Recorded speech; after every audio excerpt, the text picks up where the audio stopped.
Oke, selamat datang di channel ini. Di video kali ini saya ingin membahas sebuah aplikasi yang menurut saya menarik untuk dibahas. Sebuah aplikasi screencasting atau screen recording yang aplikasinya yang dimana aplikasinya bisa kamu gunakan secara gratis alias open source. Nama aplikasinya adalah OBS Studio. OBS sendiri merupakan kepanjangan dari Open Broadcast Software, sebuah aplikasi yang digunakan untuk screencasting atau screen recording. Kamu bisa juga untuk melakukan tipikal recording lain seperti mungkin kamu ingin streaming dan sebagainya. Karena banyak fitur yang menarik di dalamnya, penggunaan OBS ini jauh lebih fleksibel. Jadi kamu bisa menggunakannya untuk segala jenis tipe perekaman tentunya. Bahkan untuk kamu yang ingin memulai sebuah podcast dan ingin membuat skema multicam, OBS Studio sangat berguna untuk skema multicam dengan adanya fitur slide.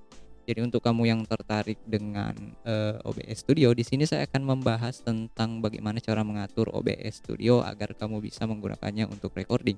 Jadi untuk kamu yang tertarik, simak terus video ini. Oke, hal pertama yang kamu lakukan adalah mendownload OBS Studio dulu. Nah, biasanya kamu cukup pergi ke browser terus ketik obsproject.com. Nah, dengan situs ini kamu akan masuk ke situs resmi dari OBS Studio. Kamu tinggal pilih opsi untuk instalasi OBS-nya. Biasanya di sini ada 3 opsi pilihan untuk tipikal OS yang ada. Kamu pengguna Windows, download yang Windows. Kalau kamu pengguna macOS, download yang macOS. Kalau kamu pengguna Linux, download yang Linux. Karena di sini saya menggunakan Windows, jadi saya mendownload yang Windows. Untuk kamu pengguna Windows 10 dan Windows 11, kamu juga bisa mencari OBS Studio di Microsoft Store. Cukup ketik OBS Studio, maka kamu akan langsung menemukannya di Microsoft Store. Tinggal install dan tinggal gunakan saja. Karena di sini saya mendownload lewat website, saya akan menjelaskan cara instalasinya lewat paket instalasi yang saya download di website. Jadi untuk kamu yang instan, kamu cukup download saja melalui Microsoft Store. Oke, kita masuk ke langkah awal instalasi. Di sini ada welcome to OBS Studio-nya. Di sini ada informasi, tinggal next. Terus di sini ada turn off use atau pemberitahuan tentang lisensi, kita next saja. Terus pilih destination of folder, biasanya saya set ke default saja, terus next. Terus tunggu instalasinya sampai selesai.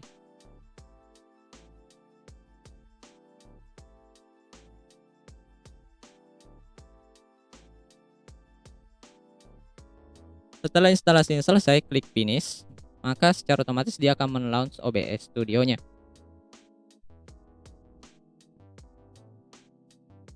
Oke, setelah kamu membuka OBS Studio, akan ada auto configuration wizard. Ini adalah pengaturan secara default untuk OBS Studio, menyesuaikan dengan tipikal yang akan kamu gunakan untuk OBS Studio-nya sendiri. Ada 3 tipikal opsional di sini. Yang pertama optimize for streaming, yang kedua optimize for recording, terus yang ketiga adalah untuk virtual cam. Kamu sesuaikan saja untuk kebutuhanmu. Misalnya kamu untuk streaming, kamu aktifkan yang optimize for streaming. Kamu untuk recording, aktifasi yang just for recording. Atau kamu yang ingin bermain-main dengan virtual kamera, kamu bisa mengaktifkan yang virtual kamera. Karena di sini saya ingin just for recording, jadi saya aktifkan just for recording. Sebenarnya ketiga opsi ini adalah opsional. Kamu juga bisa mengcancelnya dan melakukan pengaturan secara default. Tapi untuk kamu yang memang tidak ingin ribet, kamu cukup pilih salah satunya di sini saja dan tidak perlu lagi ada pengaturan tambahan. Jadi OBS Studiomu bisa langsung digunakan tanpa ribet. Nah, di sini saya pilih saja opsi kedua, yaitu just for recording dan tinggal next. Di sini ada pilihan untuk video setting, biasanya sesuaikan saja untuk base video kalian. Kalau misalnya base video kalian adalah 1080, kalian atur ke 1080. Tapi di sini saya menggunakan yang sesuai dengan display monitor saya. Jadi saya pilih saja di situ, terus saya apply settingnya.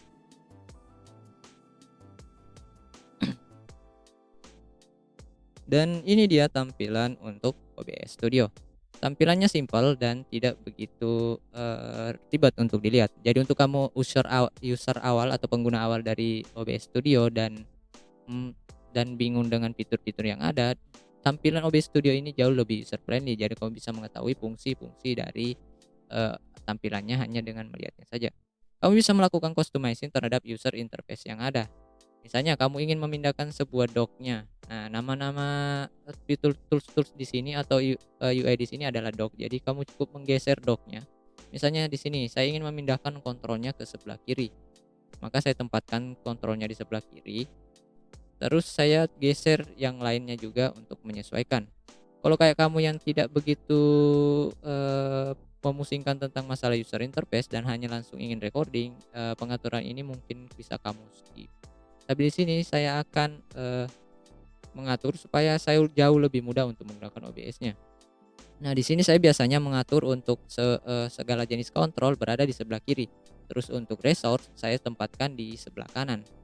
Nah, biasanya di sini kan saya tempatkan resource-nya di sebelah kanan. Terus di bagian audionya kan dia horizontal. Untuk menjadikannya vertikal, klik di sini terus jadikan vertical layout. Nah, selesai.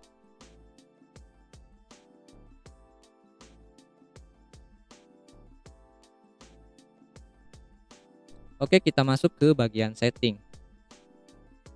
Nah, di bagian setting, di sini ada 8 panel untuk bagian setting. Di antaranya ada general, ada stream, ada output, ada audio, video, hotkeys, accessibilities, dan advanced. Kita mulai dari yang general. Di general ini saya tidak akan menjelaskan semuanya, saya hanya menjelaskan untuk 2 panel pilihan saja, yaitu general dan di bagian system tray. Di bagian general ada pengaturan bahasa. Pengaturan bahasa ini untuk mengatur bahasa dari OBS Studio sendiri. Hal yang saya suka dari OBS Studio yang sekarang, pengaturan bahasanya sudah ada untuk mendukung bahasa Indonesia. Jadi untuk kamu yang ingin agar OBS Studionya berbahasa Indonesia, maka kamu bisa menerapkan bahasanya. Tapi karena saya sudah terbiasa dari OBS yang lama menggunakan bahasa Inggris, jadi saya menggunakan bahasa Inggris saja. Karena ada perbedaan nama dan fitur yang membuat saya mungkin akan bingung saat melakukan pengaturan. Terus di sini ada bagian tema. Untuk kamu yang bosan dengan tema bawaan dari OBS Studio, kamu bisa memilih tema opsional tema yang ada di dalam sini. Di sini ada 7 pilihan tema, jadi kamu bisa pilih 7 tema bawaan dari OBS Studio. Untuk kamu yang ingin customizing tema, kamu bisa mendownload tema di luar OBS Studio, misalnya di situs yang menyediakan tema untuk OBS. Tinggal instalasi temanya nanti. Karena di sini saya ingin agar temanya default saja, jadi saya pilih default. Tapi untuk kamu yang ingin berubah, tinggal rubah saja. Misalnya saya ingin OBS-nya menjadi like, saya pilih OBS-nya menjadi like. Hal yang saya suka adalah ketika saya set ke like, OBS Studionya pengaturan temanya secara lifetime. Jadi kamu tidak perlu lagi repot untuk keluar dari pengaturan untuk masuk kembali ke tema untuk melihat penerapannya. Di bawah general ada 3 opsional untuk checklist button. 3 opsional untuk menu 3 opsional pengaturan ini antaranya automatical share update. Biasanya ini ketika diaktifkan saat OBS pertama kali dimulai, dia akan merekomendasikan update. Jadi untuk kamu yang selalu update dengan OBS Studio, misalnya update-update fitur yang ada, kamu harus mengaktifkan automatical ini supaya OBS Studio selalu up to date. Terus ada open status dialog on startup. Untuk kamu yang memang pekerjaannya untuk recording dan mungkin setiap hari saat menyalakan komputer atau laptopmu harus OBS Studio yang terlebih dahulu menyala, maka kamu cukup checklist open state dialog on startup. Jadi setiap kamu menyalakan laptop atau komputer kamu, OBS Studio-nya akan langsung aktif. Nah, seperti itu. Terus di bagian bawah sini ada hit OBS Windows from screen capture. Di sini saya sudah menambahkan sebuah display. Nah, hit OBS ini berguna untuk kamu yang ingin menyembunyikan OBS Studiomu dari screen capture. Nah, saya contohkan dulu. Di sini saya mempunyai sebuah display. Nah, biasanya saat saya recording dengan satu display, untuk kamu yang mungkin punya masalah dengan kayak kamu recording di laptop atau hanya mempunyai satu monitor saja, biasanya akan tercipta sebuah mirroring atau duplikasi yang begitu banyak di tampilan OBS Studionya. Itu sangat mengganggu kamu bila mana kamu ingin recording secara langsung tapi OBS Studionya ingin kamu perlihatkan. Biasanya teknik terbaik untuk menghilangkan tersebut adalah kamu pergi ke setting dan aktifkan yang ini, yang tadi yang di general, yaitu hit OBS Windows from screen capture. Ketika kamu aktifkan, terus kamu apply, nah kamu bisa lihat bahwa OBS Studionya hilang di display kamu. Tunggu dulu, saya keluarkan dulu ini. Nah, OBS Studionya hilang di display kamu.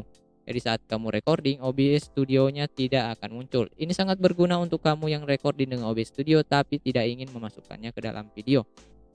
Dan dan ingin agar OBS Studio-nya tidak tampil saat kamu mempause videonya. Nah, karena saya tidak begitu membutuhkan fitur itu, karena saya menggunakan dua display, jadi saya matikan saja. Jadi OBS Studio-nya akan tetap muncul di display seperti itu. Terus kita lanjut ke bagian bawah. Di bagian bawah sini ada yang namanya System Tray. System Tray ini adalah bagian di taskbar Windows yang berada di sebelah kanan. Untuk kamu yang mengenable System Tray, maka OBS Studio-nya akan ada di System Tray kamu. Ini sangat berguna untuk kamu yang recording dan ingin memantau recording kamu apakah berjalan atau tidak. Biasanya ketika recording di OBS Studio berjalan, maka di System Tray di OBS Studio ini akan ada logo atau titik merah di bagian OBS-nya untuk menandakan bahwa OBS-nya sedang melakukan recording. Terus di sini ada dua opsi lagi di bawahnya, yaitu minimize to system tray when started. Ketika kamu men-starting recording dan tidak ingin agar OBS Studio-nya ikut, biasanya aktifkan saja minimize to system tray when started.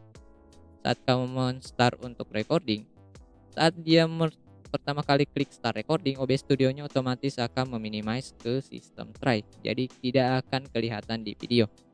Terus ada di bawah sini always minimize to system tray instead of taskbar.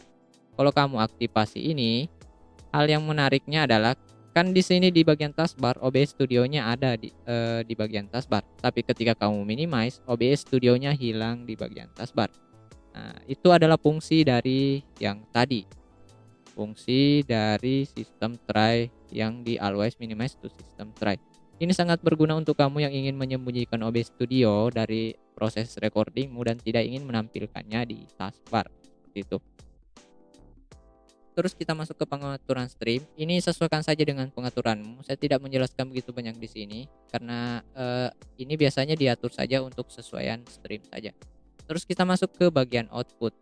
Biasanya untuk kamu yang pertama kali menginstal OBS Studio, output modenya akan ke mode simple.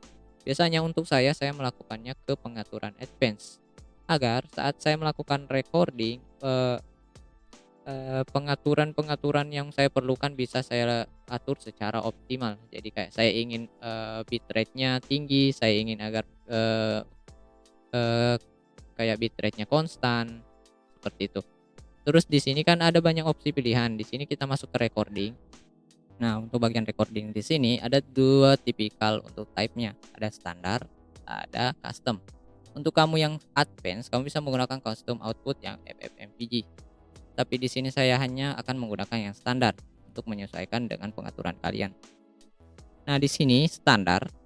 Terus di bagian bawah pace recordingnya sesuaikan saja, general file name with output space-nya sesuaikan saja. Nah, di sini ada recording format. Biasanya saya set ke MKV saja. Fungsinya untuk saya set ke MKV karena saya menggunakan multi track audio. Fungsi UMKP di sini sangat berguna untuk kamu yang memang mempunyai banyak audio di dalam videomu. Misalnya, kamu membuka sebuah podcast. Nah, di dalam podcast tersebut biasanya kamu masang berapa? Mungkin 4 mic atau 6 mic di dalamnya. Biasanya, agar memanajemen hal tersebut, kamu menggunakan teknik multi audio track. Jadi, audio trackmu akan tertracking sehingga file audionya akan ikut bersama file videonya, tapi audionya tidak akan tergabung. Terus encoder, sesuaikan saja encoder dengan hardware yang kamu punya. Misalnya kamu punya yang dari Nvidia, kamu sesuaikan dengan Nvidia. Kalau kamu punya yang AMD, kamu sesuaikan dengan yang AMD. Terus di bagian bawah ada pengaturan lain. Ini sesuaikan saja. Di sini encoder setting. Nah, di sini rate controlnya saya pilih CBR supaya konstan, bitrate-nya konstan. Meskipun videonya diam, bitrate-nya tetap akan segitu. Terus bitrate saya set ke 8000. Ini pengaturan YouTube standar. Kamu bisa melakukan pengaturan terhadap bitrate ini sesuka kamu. Sesuaikan saja dengan keperluan yang kamu inginkan seperti itu. Terus audio bitrate-nya atur saja ke sesuai yang kamu inginkan. Biasanya saya set ke 160 saja, tidak begitu tinggi. Replay buffer ini opsional. Kalau kayak kamu orang-orang yang streaming dan ingin men-save momen-momen penting, kamu bisa mengaktifkan yang namanya replay buffer. Nah, di sini bagian recording sudah selesai. Nah, kamu lihat kan audio tracknya di sini saya checklist 2. Fungsinya agar kedua audio track ini bisa saya masukkan ke multiple audio. Agar track 1 di audio 1, track 2 di audio 2. Jadi ketika saya aktifkan dua track audio ini, nah saya apply dulu, saya akan perlihatkan kepadamu. Kalau kayak kamu masuk ke Advanced Audio Properties di bagian audio, kamu cukup klik kanan di sini. Kamu akan melihat opsi di bagian track. Nah, di bagian track sini ada 1 sampai 6 track. Untuk kamu yang mungkin mempunyai banyak input audio, kamu bisa menerapkannya di sini. Misalnya saya ingin desktop saya di track 1, maka audio desktop saya akan berada di track 1. Terus mic saya berada di track 2, maka saya save mic-nya di track 2. Ketika saya melakukan recording, ketika videonya teroutput, maka videonya akan mempunyai 2 track. Track 1 untuk desktop dan track 2 untuk audio. Jadi audionya tidak akan menyatu di dalam video. Seperti itu. Nah, ketika kamu apply seperti ini, kita masuk kembali ke setting. Dan ketika kamu apply seperti itu, maka audio ini akan terpisah nantinya. Kita lanjut lagi ke setting. Setelah setting di bagian output selesai, dan kita lanjut ke bagian audio. Nah, di bagian audio ini biasanya pengaturan input untuk audiomu. Kalau kamu yang ingin memulai sebuah podcast, kamu bisa melakukan pengaturan terhadap mic-mu di sini. Misalnya kamu punya 4 input mic, atur saja 4 input mic-nya untuk masuk di sini. Lalu kembali lagi ke output untuk menyalakan audio track-nya sampai ke 4 atau 5 audio track, seperti itu. Terus kita masuk ke bagian video. Video ini sebenarnya adalah base untuk video kamu. Di sini ada yang namanya base canvas resolution. Base canvas resolution ini opsional. Jadi kalau kayak kamu ingin ukuran yang berbeda, bisa juga kamu terapkan di sini. Misalnya kamu ingin videonya 1:1, kamu bisa menerapkannya di sini juga untuk 1:1. Kamu ingin videonya 1080, kamu bisa terapkan di sini untuk 1080. Tinggal sesuaikan saja yang ada. Biasanya di sini saya menyesuaikan dengan display saya, karena display saya ukurannya 768, jadi saya pilih 768. Kalau kamu lihat di sini ada output scale resolution. Kalau kamu yang ingin downscale, misalnya dari 1080 ke 720, kamu bisa menerapkannya di sini. Misalnya di sini saya pilih di bagian atas 1080 dan saya ingin downscale ukuran videonya ke 720. Jadi saya cukup pilih di sini dan saya set ke 720. Maka ketika kamu set di sini, downscale filternya akan aktif. Sesuaikan saja di sini. Kalau kayak kamu ingin agar resolusinya tajam, kamu aktifkan yang 32 sampel. Seperti itu, 36 sampel. Seperti itu, tinggal sesuaikan. Karena di sini saya mengikuti base daripada display saya, maka saya set ke display saya. Hal yang paling bagus ketika kamu men-setnya sama. Nah, ketika kamu men-setnya sama, maka downscale filternya akan mati karena tidak akan ada pengaturan untuk downscaling. Jadi videonya akan tetap original. Untuk FPS-nya atur saja sesuai keinginanmu. Biasanya saya set 60 fps sesuai dengan pengaturan monitor saya. Terus di sini ada hotkey. Nah, untuk hotkey ini opsional juga. Misalnya kayak kamu ingin agar start recordingnya dan stop recordingnya menggunakan tombol ini, kamu bisa menggunakan opsi di sini. OBS Studio memberikan kamu kebebasan untuk mengcustomizing hotkeys-mu. Jadi mereka tidak menyimpan hotkeys di sini satupun. Jadi untuk kamu yang ingin menambah hotkeys, cukup tinggal tambahkan hotkeys-nya saja. Jadi tidak perlu lagi ribet masalah hotkeys yang cekcok atau hotkeys yang error, karena OBS Studio-nya sudah mengisongkan untuk bagian hotkeys. Terus ada accessibilities. Nah, untuk aksesibilitas ini untuk kamu yang kekurangan, misalnya kamu taruhlah buta warna atau orang-orang yang berkebutuhan khusus, kayak orang-orang yang mempunyai masalah terhadap penglihatan, seperti itu. Kayak di opsi aksesibilitas ini diaktifkan, kamu akan memilih opsi untuk melakukan pengaturan warnamu. Jadi untuk kamu yang mempunyai masalah terhadap buta warna, bisa melakukan settingan di sini agar kamu bisa nyaman menggunakan OBS Studio. Oke, kita lanjut ke advance. Nah, di bagian advance ini adalah pengaturan yang paling riskan atau pengaturan yang paling inti di OBS Studio. Dimana kalau kayak kamu melakukan kesalahan pengaturan di advance ini akan mengurangi kualitas dan optimalisasi dari OBS Studiomu. Dimana ketika pengaturan tersebut tidak optimal, OBS-nya tidak akan berjalan dengan baik dan hasil recordingnya akan sedikit buruk atau hasil recordingnya tidak begitu baik. Nah, di sini di bagian dalam advance ada banyak pengaturan. Kita mulai dari yang general dulu. Nah, general ini biasanya isinya ada proses priority. proses priority ini menyesuaikan untuk penggunaan OBS Studiomu. Biasanya kalau kamu ingin agar kualitasnya bagus, set proses priority-nya ke high. Fungsinya agar OBS Studionya akan didahulukan untuk segi penggunaan hardware. Jadi misalnya kayak core-mu ada 4, dia akan menyesuaikan agar OBS Studionya menggunakan core dari CPU-mu dulu. Seperti itu. Terus show active output warning on exit. Ini untuk alert saja, pemberitahuan ketika ada error. Terus di bagian video.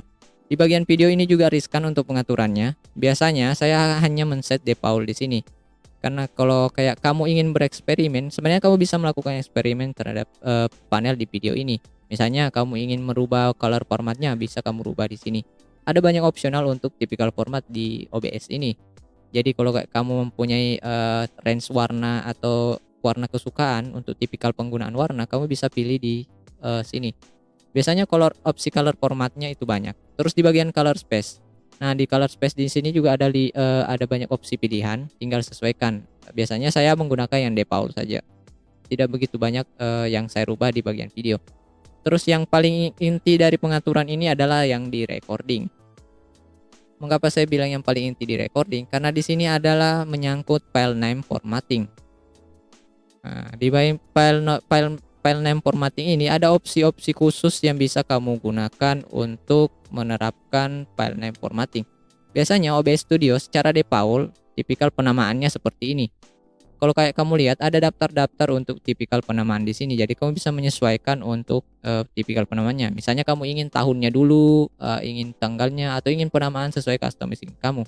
Kamu bisa menerapkannya di sini. Kita lanjut dulu ke pembahasan lainnya. Sebelum di sini kamu bisa memilih opsi lain di sini. Biasanya saya membuat sebuah customizing file name formatting, di mana saya biasa kan kamu mengetahui bahwa setiap kamu recording pasti file-filenya akan tercampur. Misalnya di hari 1 kamu recording beberapa menit, di hari kedua videonya akan tergabung di hari pertama. Cara terbaik untuk memisahkan video tersebut berdasarkan hari, biasanya saya menggunakan teknikal seperti ini. Biasanya saya akan membuat sebuah folder dengan nama recording. Saya tidak perlu membuatnya di file Explorer karena secara otomatis OBS akan menggenerate file numpel ini, recording ini menjadi sebuah folder. Nah, fungsi yang lain adalah kamu tambahkan garis miring. Fungsi garis miring ini untuk membuat pembatasan sehingga recording ini akan berisi file dengan nama ini. Jadi file tersebut akan disimpan di dalam recording. Nah, untuk kamu yang ingin lagi membuat sebuah folder, misalnya folder opsi keduanya adalah untuk tahun. Kamu cukup tambahkan saja slash di bagian tahun ini. Jadi ketika kamu recording, bagian tahun di sini akan terpotong di situ dan dia akan menjadi sebuah folder. Terus saya ingin lagi agar bagian harinya terbagi. Nah, dan di sini saya akan bagi di bagian hari dan bulan. Seperti itu. Jadi saat kamu melakukan proses recording, dia akan membuat folder recording, membuat folder tahun, membuat folder hari dan bulan. Seperti itu. Terus selanjutnya filenya akan disimpan dalam format jam. Jadi untuk kamu yang taruhlah mempunyai problem dengan file yang tercampur, kamu tidak akan bermasalah lagi dengan hal tersebut. Jadi filenya akan langsung tersave ke folder. Saya contohkan dulu, kita lihat. Nah, sini saya akan mulai start recording.